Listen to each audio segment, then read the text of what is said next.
Assalamualaikum warahmatullahi wabarakatuh. Bertemu lagi dengan saya. Kali ini saya akan membahas tentang kuartil. Kuartil adalah bagian dari ukuran letak sebuah data, yaitu jika suatu set data statistik disusun berdasarkan urutannya, kemudian ukuran-ukuran tertentu membagi sebaran data itu atas 4 bagian yang sama, maka ukuran-ukuran tertentu itu disebut dengan kuartil, yang di dalam statistik disebut dengan kuartil bawah atau sering kita sebut sebagai Q1, kemudian kuartil tengah atau kuartil median yang sering kita sebut dengan Q2, dan kuartil atas yang sering kita sebut dengan Q3. Ini bentuk dari pembagian data yang dibagi menjadi 4 bagian. Di sini ada 1/4 bagian, 2/4 bagian, dan 3/4 bagian. Kuartil dibagi menjadi 2, yaitu kuartil data tunggal dan kuartil data kelompok. Kuartil data tunggal kita bisa menggunakan rumus Q1 sama dengan 1/4 dikali N tambah 1. Dan untuk mencari Q2, maka rumus yang kita gunakan adalah 1/2 dikali N tambah 1. Dan Q3 bisa diselesaikan dengan 3/4 dikali N tambah 1. Di sini kita bisa melihat contoh, yaitu tentukan kuartil pertama atau Q1, kemudian kuartil kedua atau Q2, dan kuartil ketiga atau Q3 untuk data berikut. Yang pertama, 1, 4, 2, 4, 3, 2, dan 6. Yang B, 2, 6, 8, 8, 13, 11, 14, 15, dan 16. Langsung kita selesaikan untuk poin yang pertama. Data yang A sudah kita urutkan dari yang terkecil hingga yang terbesar. Maka 1 kita sebut sebagai X1, kemudian 2 di sini kita sebut sebagai X2 sampai 6 kita sebut sebagai X7. Artinya N-nya berjumlah 7. Baik, untuk mencari Q1-nya kita masukkan rumusnya tadi, yaitu 1/4 dikali N tambah 1. Maka N kita ketahui 7, kemudian Q1-nya sama dengan 1/4 dikali N-nya 7 ditambah 1. Jadi 8. 8 dikali 1, 8 bagi 4, hasilnya 2. 2 ini adalah sebagai X2. Jadi X2 ini kita lihat di bilangan yang sebelumnya. X2 itu kepunyaan nilai 2. Maka di sini kita hijaukan saja, ini sebagai nilai dari X1.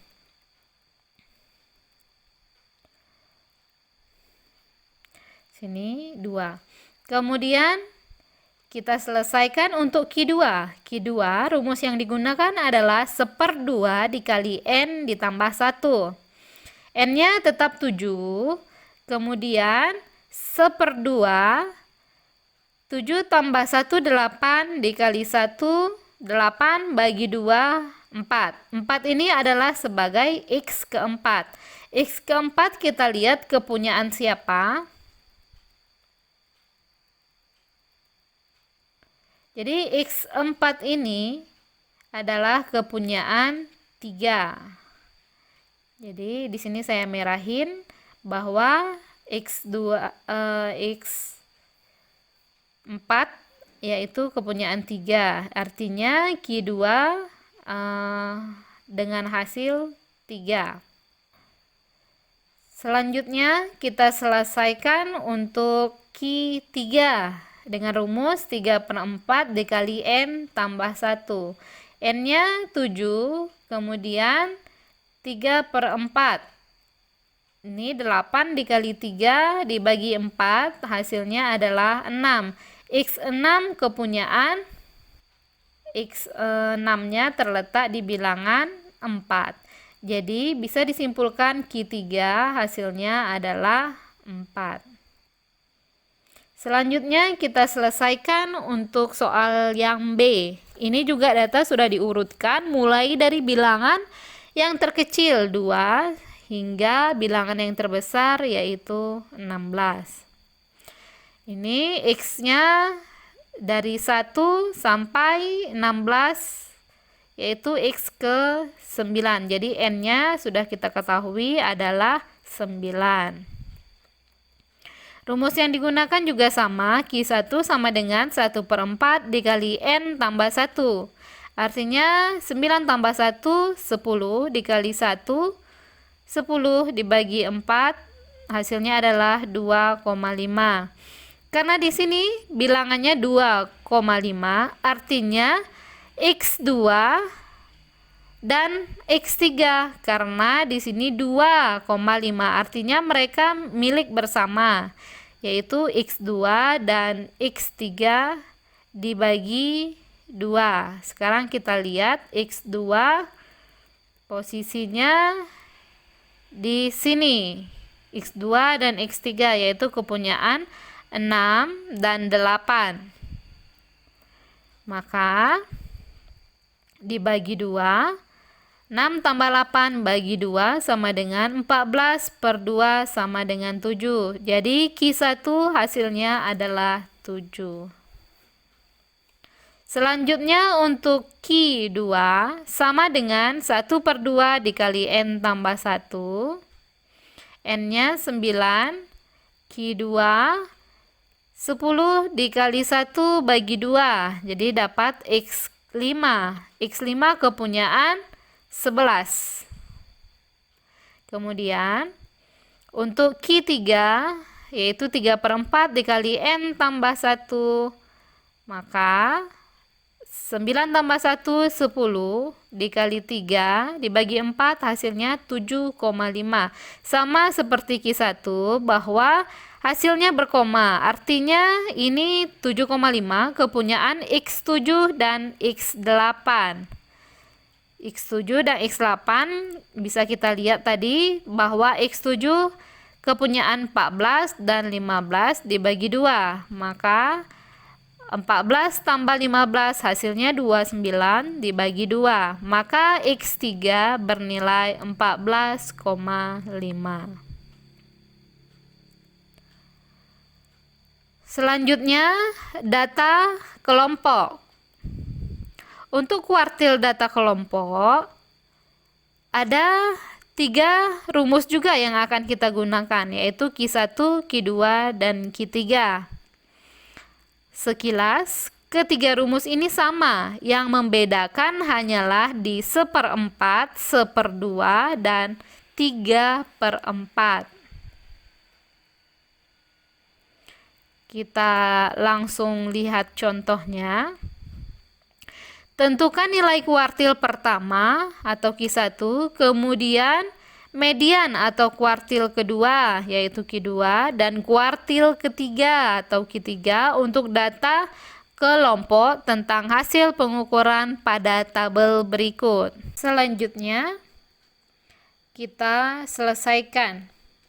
Pertama, kita tulis kembali tabel soal, yaitu tabel hasil pengukuran, titik tengah, dan frekuensi. Kemudian kita tambah satu kolom lagi, yaitu kolom frekuensi kumulatif. Frekuensi kumulatif kita mulai jumlahkan mulai dari 0 tambah 3 sama dengan 3. 3 ini turun ke bawah ditambah frekuensi ke-6 sama dengan 9. 9 turun ke bawah kita tambahkan dengan nilai frekuensi 10 sama dengan 19. 19 turun ke bawah kita tambahkan dengan frekuensi 9 sama dengan 28. Begitu seterusnya sampai frekuensi kedua dengan hasil terakhir yaitu 40. Kemudian kita lihat rumus kuartil pertama untuk data kelompok, yaitu Q1 sama dengan L tambah 1/4 kali N kurang sigma F1. Ini sigma F1 bisa kita buat sigma F1 atau boleh juga disimbolkan dengan F besar. Itu sama saja. Per F1 yaitu frekuensi dikali C. Maka N-nya tadi berjumlah 40. Maka kita selesaikan dulu 1/4 dikali N. 1/4 kali N sama dengan 1 dikali 40 bagi 4. Hasilnya ada 10. Gunanya 10, kita akan melihat kira-kira di dalam kolom tabel frekuensi kumulatif nilai 10 terletak antara yang mana? Tentu terletak antara 9 sampai 19 karena di antara mereka ada nilai 10. Karena di antara mereka 9 sampai 19 yang terkecil adalah 9, maka sigma F1 atau F-nya adalah 9. Setelah 9, kita lihat frekuensinya adalah 10. Jadi 10 ini adalah sebagai frekuensi. Sedangkan L-nya, kelasnya adalah 137 sampai 145. Maka L adalah tepi bawah, artinya tepi bawah antara 136 sampai 137. Maka L-nya adalah 136,5.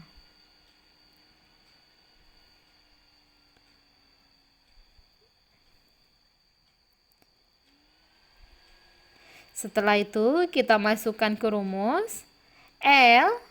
L-nya 136,5 ditambah 1/4N hasilnya 10, kita masukkan dikurang F atau sigma F1 yaitu 9/10. Kemudian dikali C, C-nya 9. Kenapa 9? Karena C itu adalah panjang kelas, artinya kelas yang mana saja panjangnya pasti sama. Ini kita ambil sampelnya saja, yaitu kelas 119 sampai 127. Jumlahnya adalah 9. Maka selanjutnya hasil dari Q1 adalah 137,4. Selanjutnya kita selesaikan untuk Q2, kita selesaikan dengan 1/2 dikali N terlebih dahulu. 1/2 dikali N sama dengan 1 kali 40 bagi 2. Hasilnya adalah 20. 40 juga sama hasil dari sigma Fi atau jumlah dari frekuensi. Kemudian kita lihat di tabel, 20 itu terletak antara mana? Tentu terletak antara 19 sampai 28. Jadi tentu angka 20 tadi, bilangan 20 tadi ada di antara 19 sampai 28. Bilangan terkecil antara 19 sampai 28, antara 19 dan 28 adalah 19. Jadi 19 ini adalah sebagai sigma F2 atau F. Setelah 19 tentu frekuensinya adalah 9. Kemudian 9 ini memiliki kelas 146 sampai 154. Jadi L kita ambil batas bawah dari 146 dan 145. Tentu batas bawahnya adalah 145,5. Kemudian kita masukkan ke dalam rumusnya, yaitu 145,5 L-nya tambah ini 1/2 kali N adalah 20 dikurang F-nya tadi atau sigma FI-nya adalah 19 per 9. Apa 9? 9 adalah frekuensinya, frekuensi tadi. Kemudian C-nya tetap yaitu 9 karena panjang kelasnya semua sama. Jadi C-nya semua menggunakan 9. Kemudian kita kalikan, kemudian kita jumlahkan, maka Q2-nya adalah 146,5.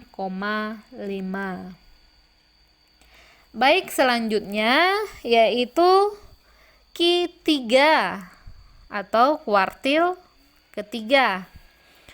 Sama dengan cara Q1 dan Q2, maka kita harus selesaikan dulu 3/4 kali N. 3/4 dikali N yaitu 3 dikali 40 karena 40 sama yaitu nilai dari N, jumlah frekuensi dibagi 4, maka hasilnya adalah 30. 30 ini kita kembali ke tabel.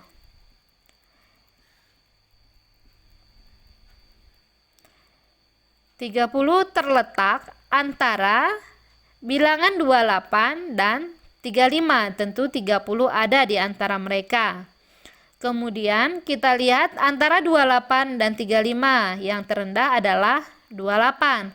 Maka sigma F-nya atau F-nya adalah 28.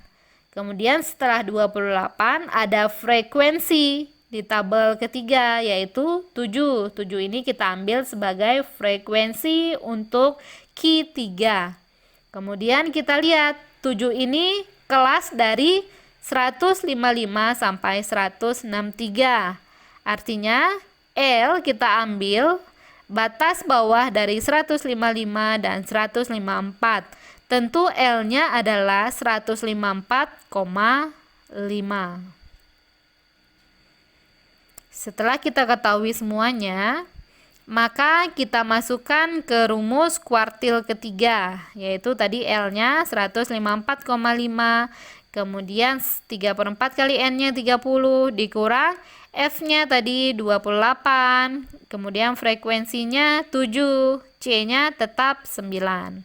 Kemudian hasilnya kita jumlahkan dengan L 154,5. Jadi Q3 hasilnya adalah 157,074143.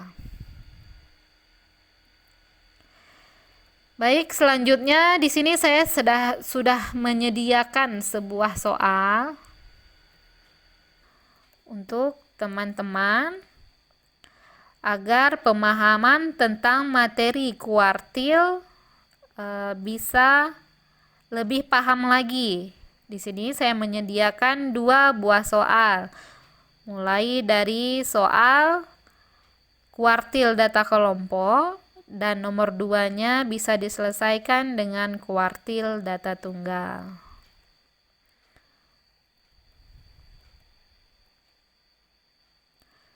Baik, sampai di sini penjelasan saya tentang kuartil. Terima kasih, semoga penjelasan saya kali ini bermanfaat.